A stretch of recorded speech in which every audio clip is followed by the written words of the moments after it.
Incoming transmission. Welcome to True Spies.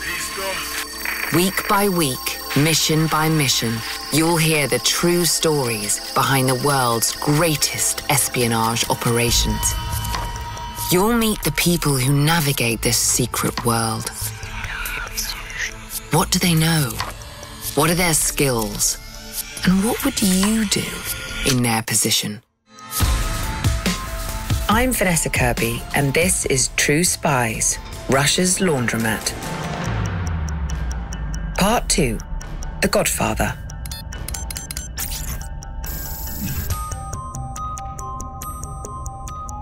This story begins in a darkened concert hall in Moscow. A 20-something investigative journalist is moments away from revealing the details of a bombshell report. At its center, one of the very musicians she's paid good money to see.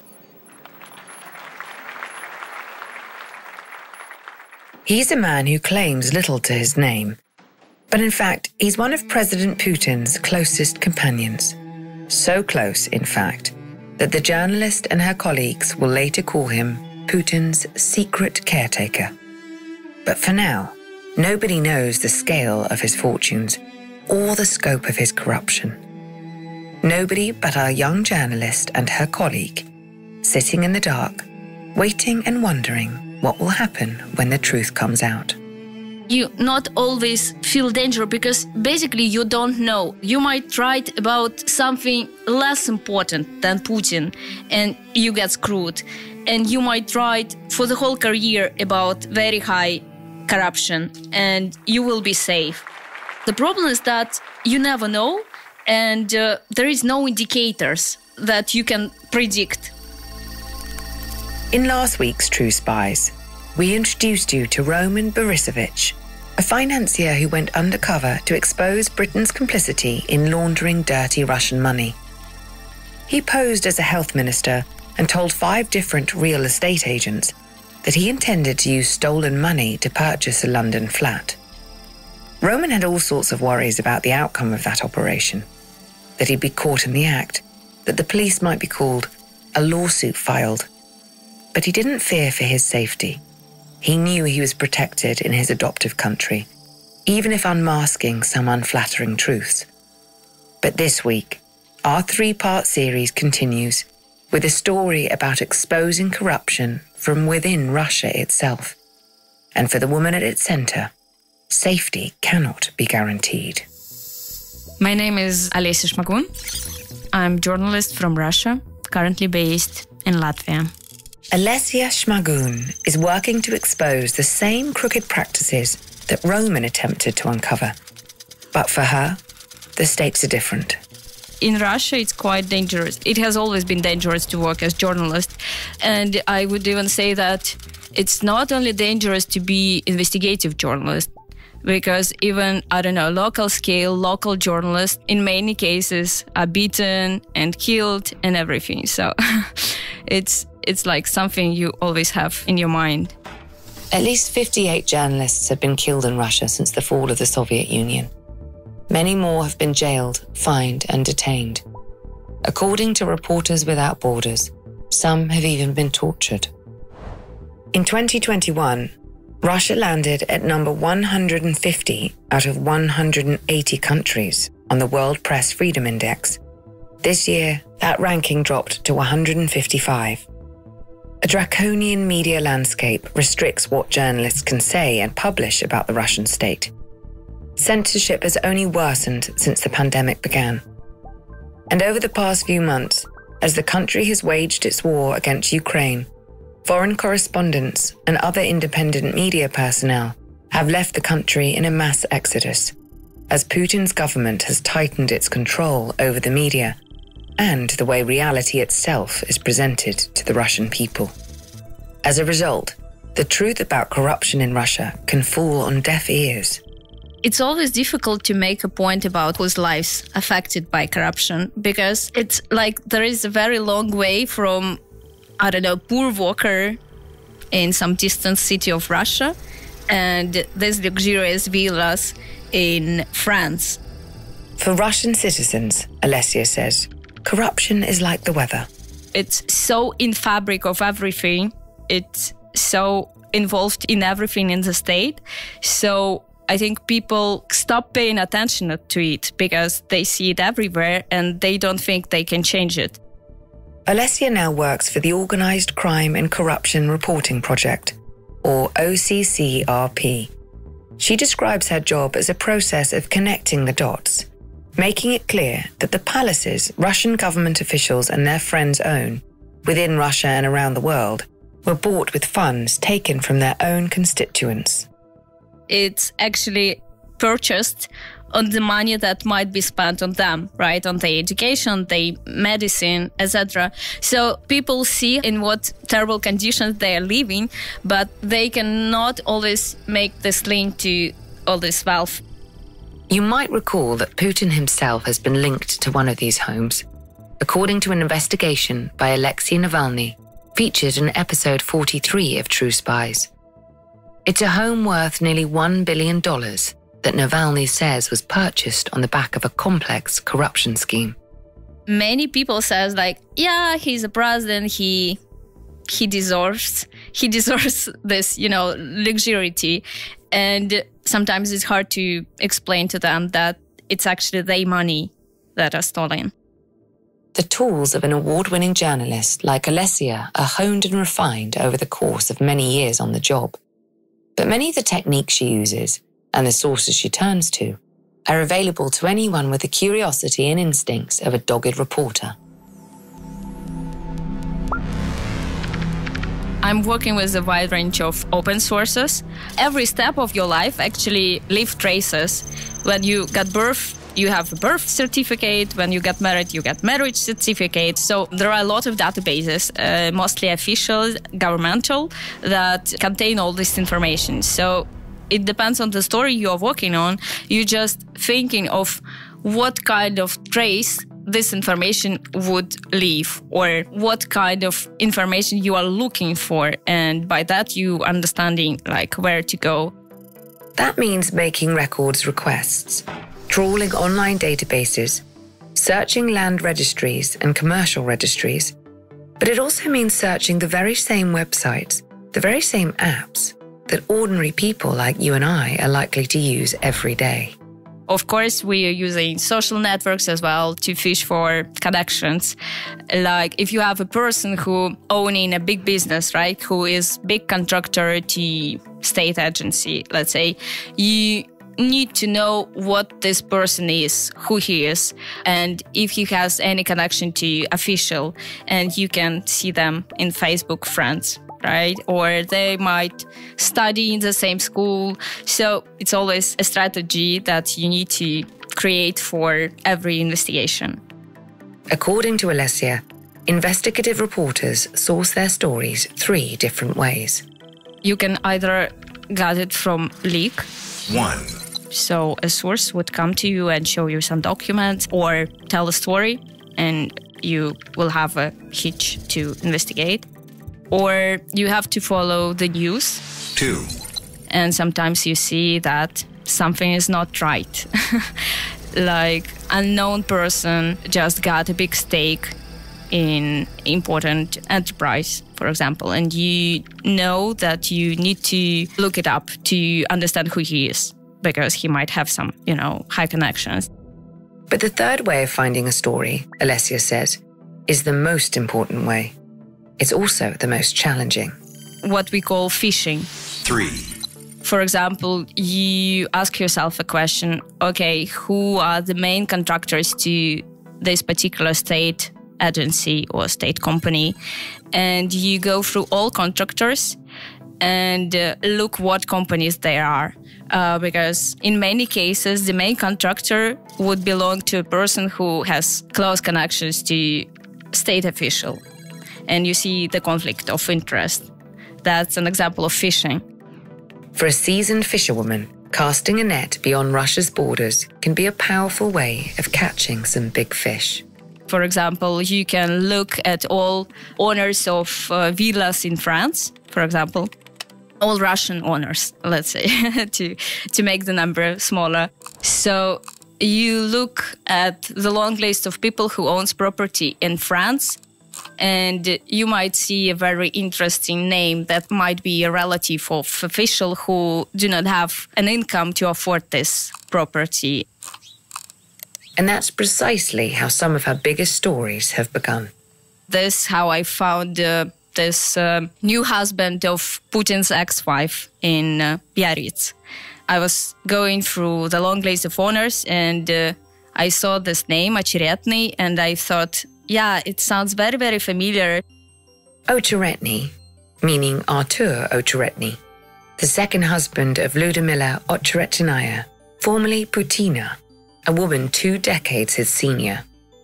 In 2017, Alessia and her team at OCCRP discovered that Ocheretny was the owner of an estate in the south of France worth up to 7 million euros, a villa with marble floors, a swimming pool, a private park, and a music pavilion. Nothing to sneeze at. But when you look at this person, you see that he has no legitimate explanation of such wealth.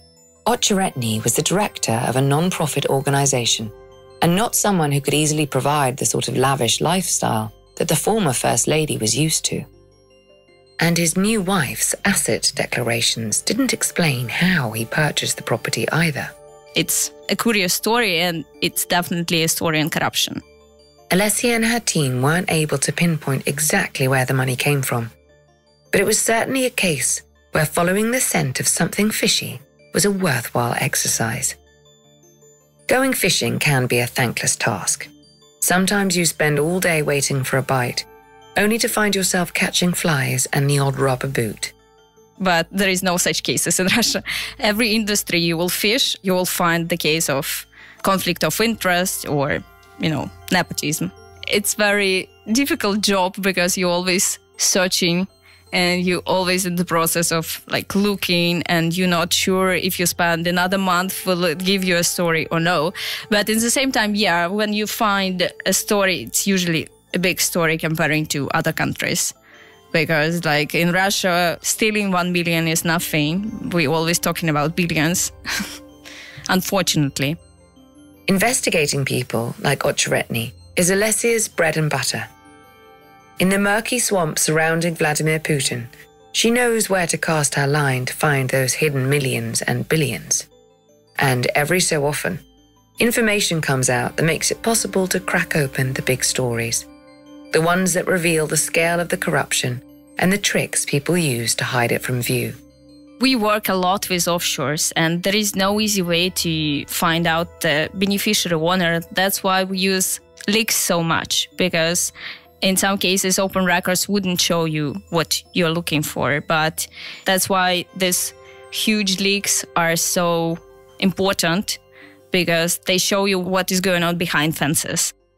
And that brings us to the biggest leak of all time, the Panama Papers. Don't remember all the way back to 2016. Here's a refresher. It all began with a group called Mossack Fonseca, a Panama-based legal firm quietly providing services to offshore companies.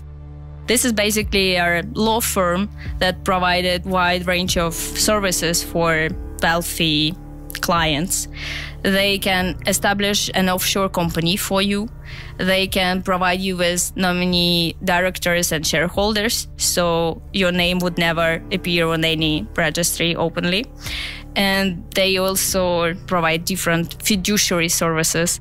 An anonymous source leaked 2.6 terabytes of data to a German newspaper, disclosing more than 40 years of data on Mossack Fonseca's clients.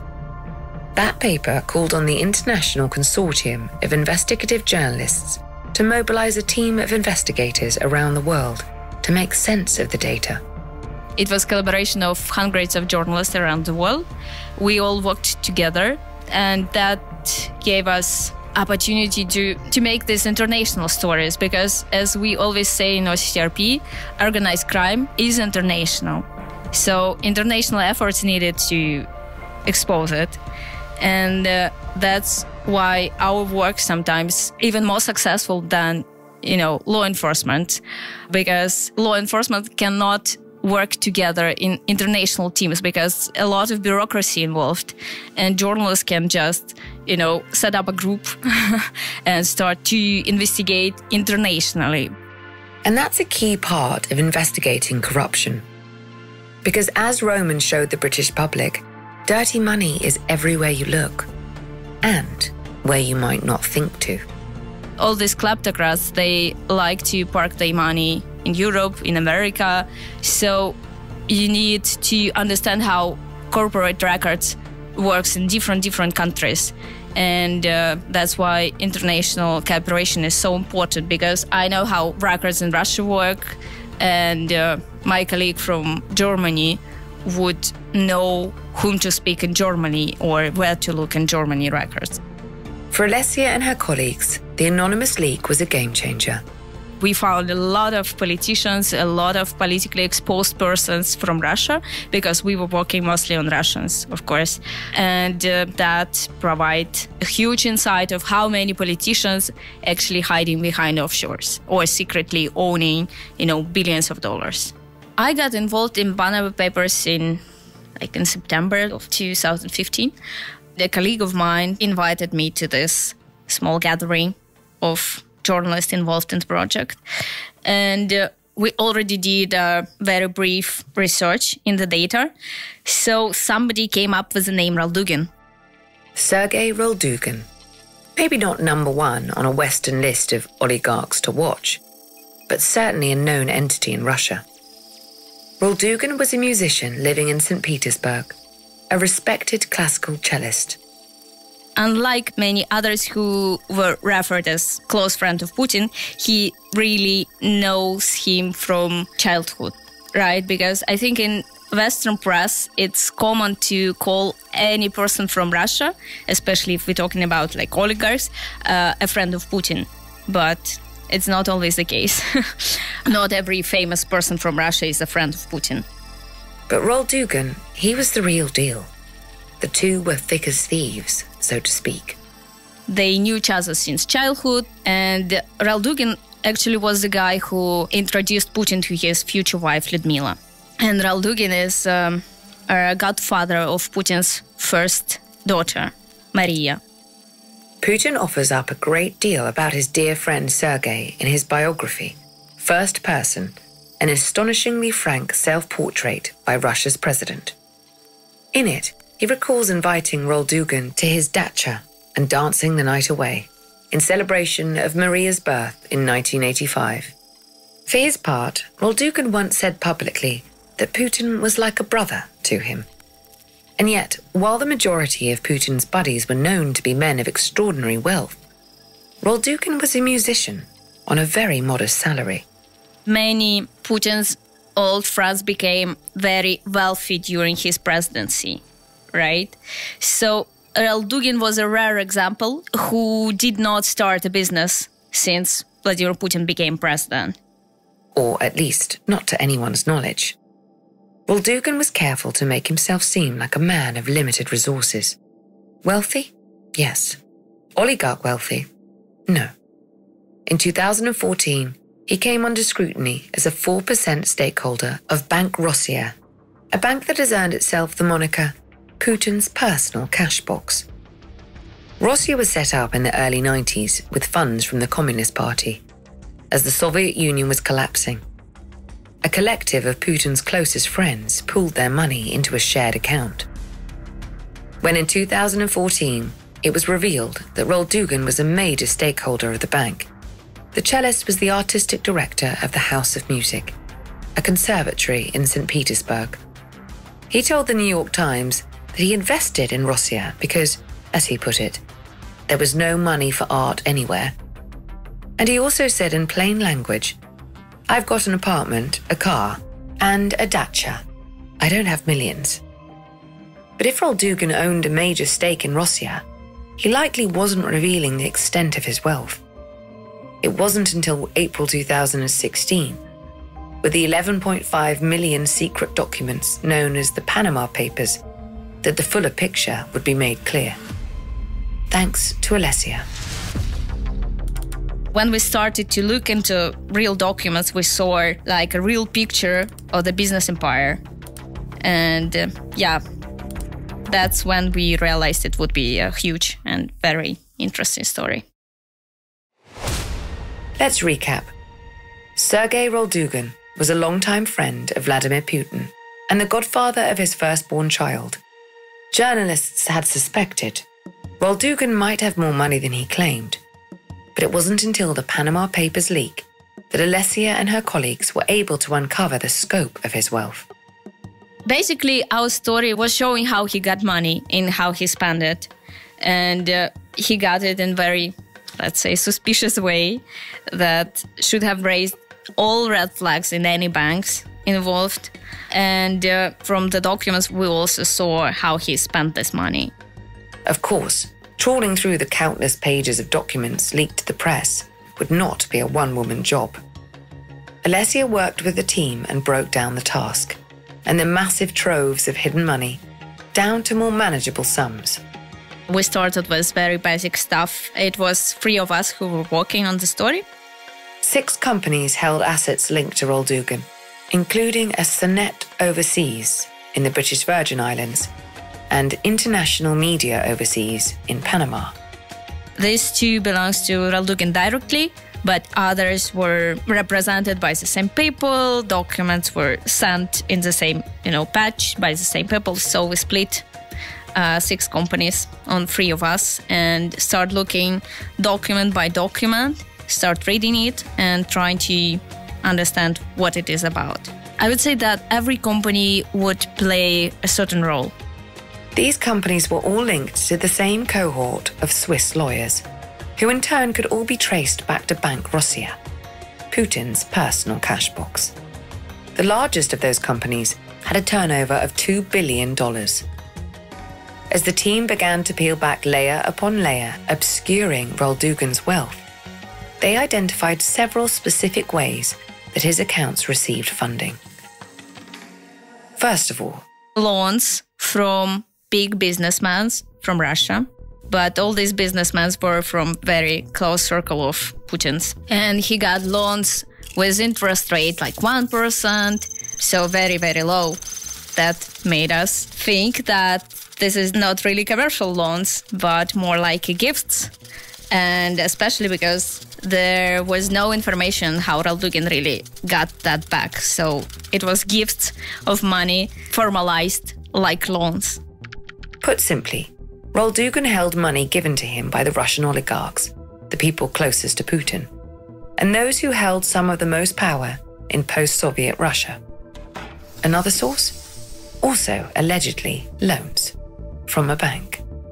It's Cyprus Bank, but the majority stake at that time belongs to Russian State Bank. And again, the interest rate was very low, and it seems that he never returned any of this money. So this shows us how it basically goes from state institution to Roldugin's pocket. Some of those 6 companies linked to Roldugin took out loans from the Cyprus-based bank and distributed them to still more companies.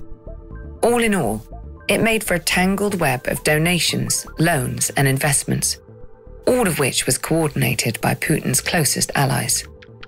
They also racked up their funds, in large part, by buying stocks and making carefully premeditated cancellations. Roldugin would sign 2 contracts the same day, one to buy stakes and second is cancellation agreement. But cancellation agreement implies a reward for Roldugin. A reward to the tune of hundreds of thousands of dollars.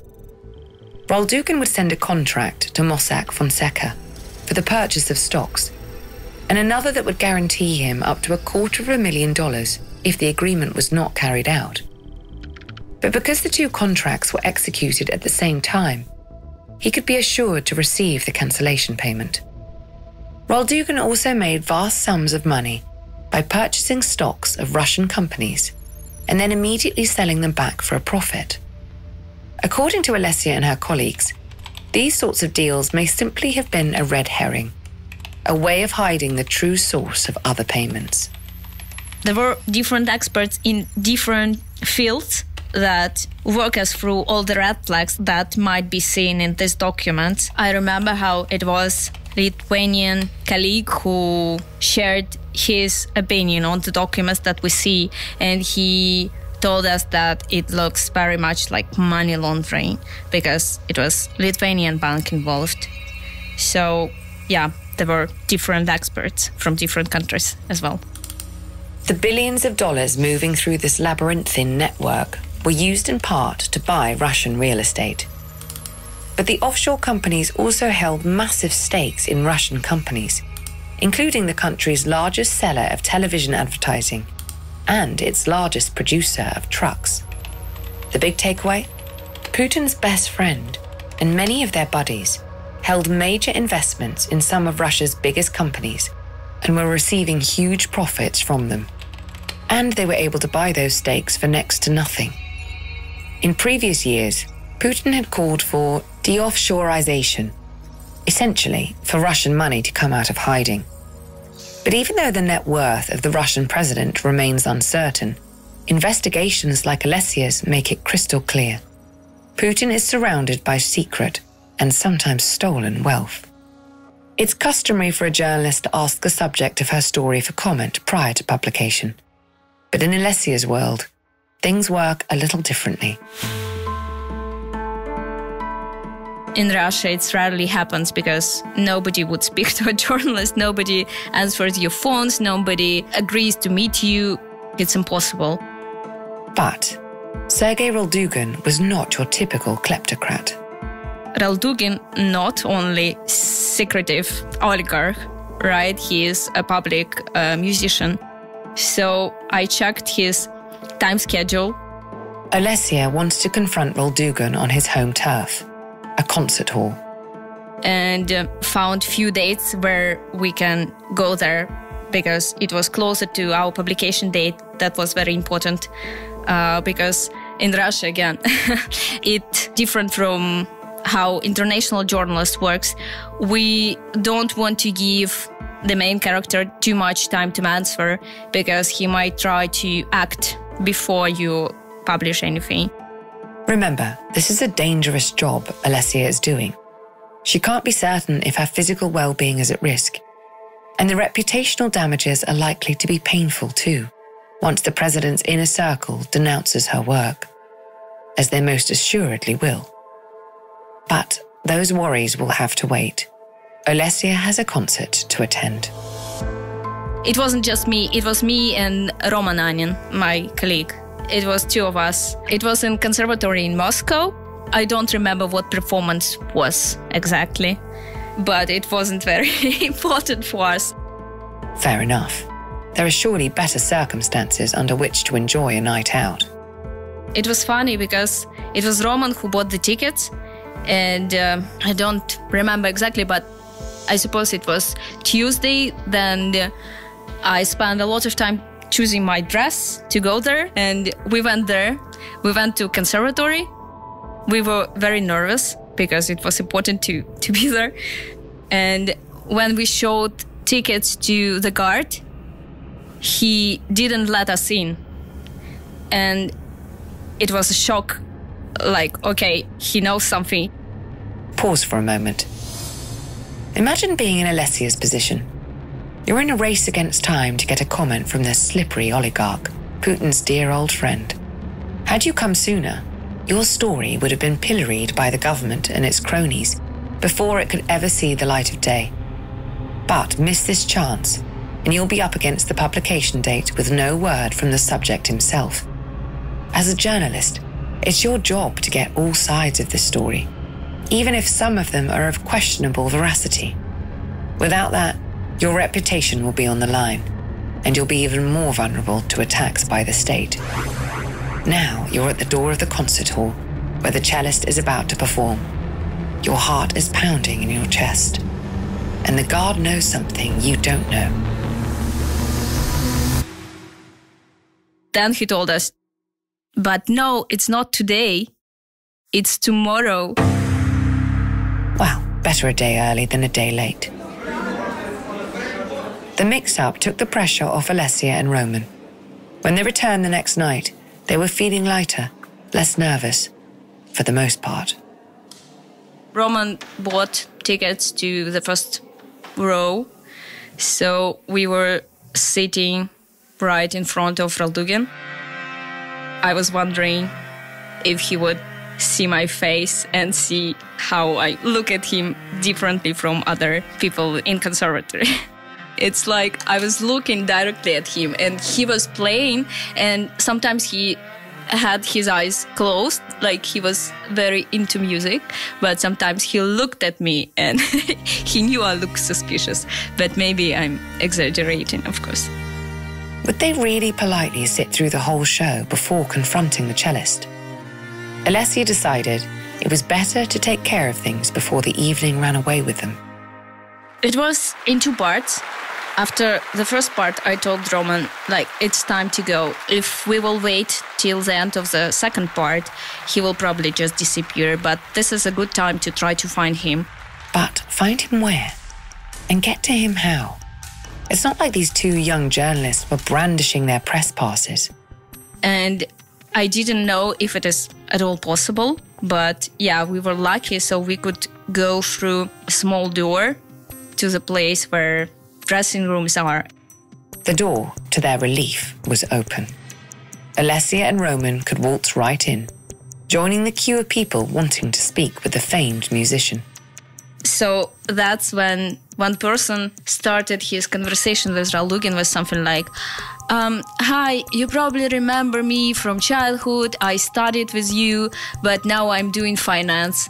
And Roldugin was like, oh no, finance, I don't know anything about finance. Oh really, Mr. Roldugin? Alessia and Roman could have called him on his bluff then and there, but Roldugin went further. He answered to that guy that he knows nothing about finance, and even his cello is secondhand. Even his cello is secondhand. Credit to this guy for sticking to the script. We were trying not to show how we're happy to hear these fruitful things he accidentally saying. And then we took a moment to say hi, to attract his attention and to say, we're journalists, we really want to talk to you. And I don't think we disclosed the topic in advance, but he probably understood because the day before we sent him our questions. And actually we expected him to say, I don't have time, go away. But he was very polite. He told us, okay, I'll talk to you. Wait a moment.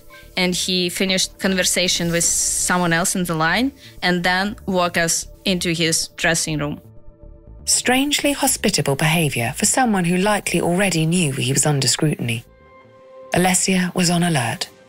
I remember I put my dictaphone on record, in secret, just to have the record to not forget what he was saying.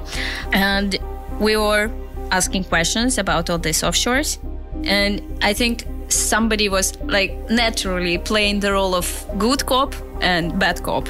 Roman asked general questions, while Alessia grilled Roldugin on the details, calling him out when the facts didn't line up. Conversation probably lasts for, 5 to 10 minutes maximum. And then he told us something like, okay, these are very interesting questions. I need some time to gather information. I want to address them properly. So let's talk in a better situation, in better time. Call me. And of course, we tried to call him, tried to email him, but he never answered after that. Still, it was a victory for the two journalists. They'd got what they came for. And Roldugin was even polite to them about it. We were very happy we did everything, so we enjoyed the music, the second part. 2 performances for the price of 1.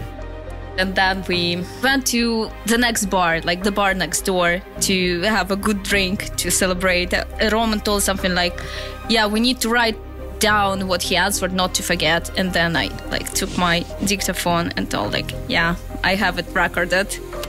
Masterful. Of course, what happened afterwards felt less triumphant. In the concert hall and in the bar, Alessia could celebrate their victory. But she was still living in an oppressive environment for people working to circulate the truth. And the set of truths she'd be publishing would not be pleasing to the president or his friends.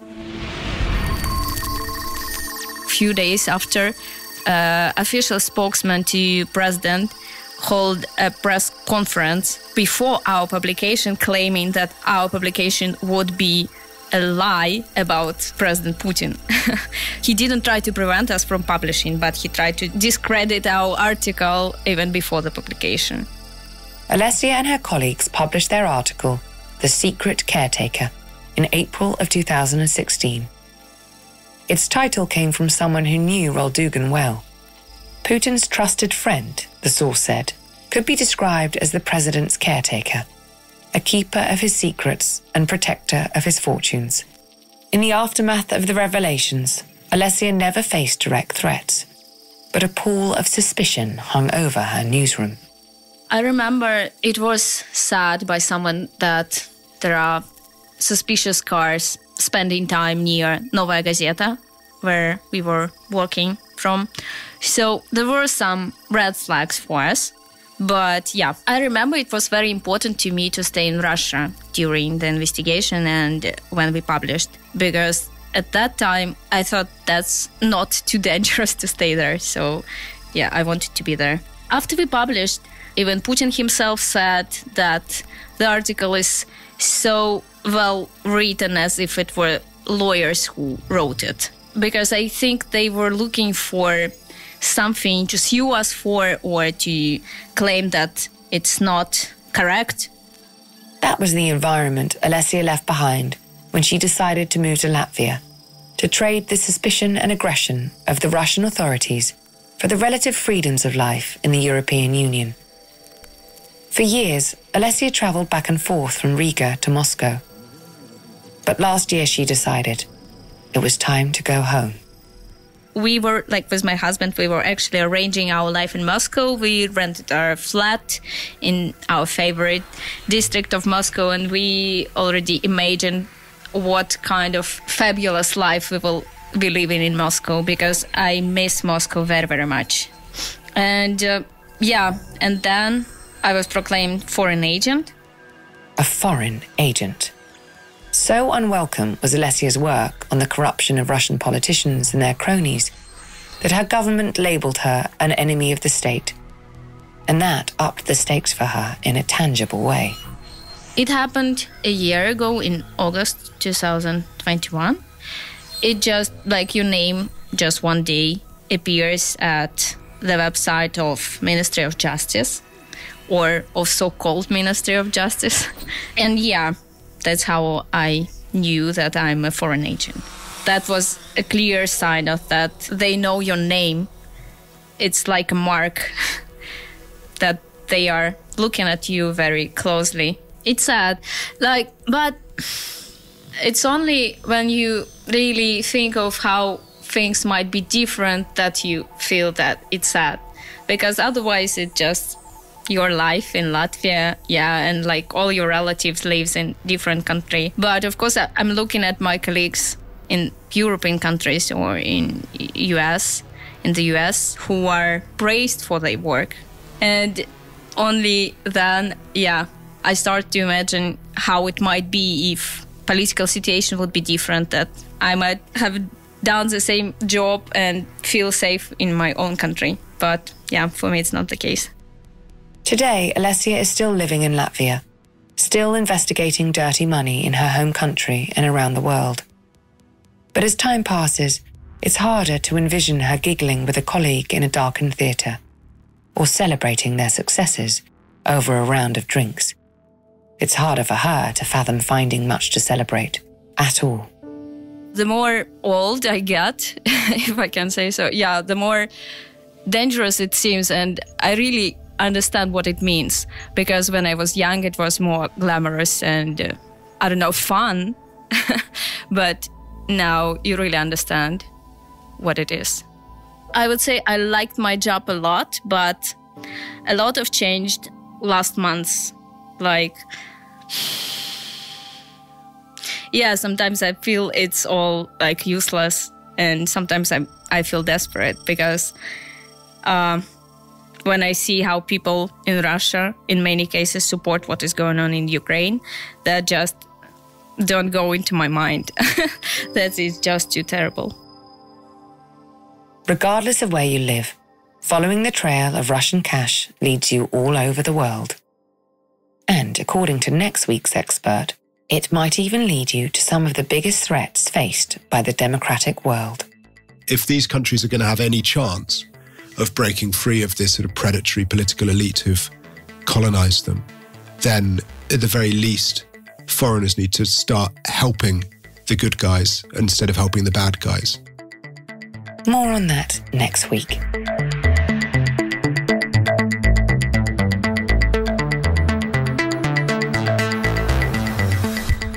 I'm Vanessa Kirby. Join us next time to learn the secrets of the world's most powerful butler.